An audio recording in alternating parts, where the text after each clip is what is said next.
L'informatique, les bases théoriques, partie 2. Hardware, le physique de l'ordinateur, de quoi est fait un ordinateur. L'interface homme-machine. Un ordinateur, ce sont des échanges entre un homme et un processeur. Pour converser, il faut envoyer des informations dans l'ordinateur et qu'il puisse y répondre. Le clavier et la souris. Entre le ou les donneurs d'ordre et la carte mère, les outils les plus connus sont le clavier et la souris. Chacun a évolué dans le temps, plus ou moins poussé et concurrencé par d'autres types de procédés dits de pointage, comme les tablettes graphiques, tactiles, les touchpads pour les portables et bien d'autres. Pour comprendre l'usage du pointeur et des périphériques de pointage, on prend comme exemple la souris standard que l'on trouve aujourd'hui. Notez bien, la notion droite-gauche est inversée pour les gauchers qui le choisissent dans les propriétés de la souris. Le clic. On dit le clic pour le clic gauche et clic droit pour le clic droit. Le clic peut être maintenu ou non. Non maintenu, il indique au système notre choix. Je veux que tu fasses ça, ou je vais te donner un ordre qui concerne cet objet.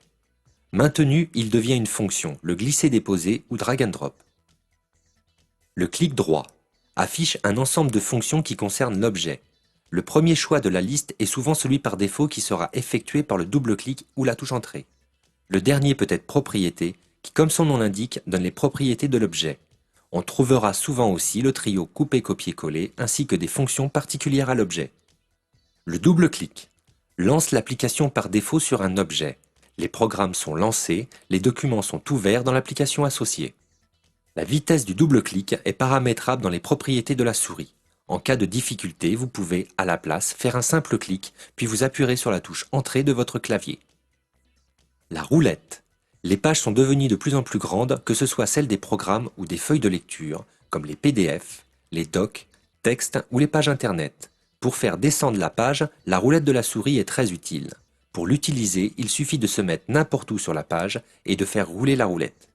D'autres fonctions plus cachées mais pas moins utiles existent comme l'agrandissement des caractères dans les navigateurs internet, ou la modification de l'emplacement du pointeur ou du volume dans les lecteurs multimédia.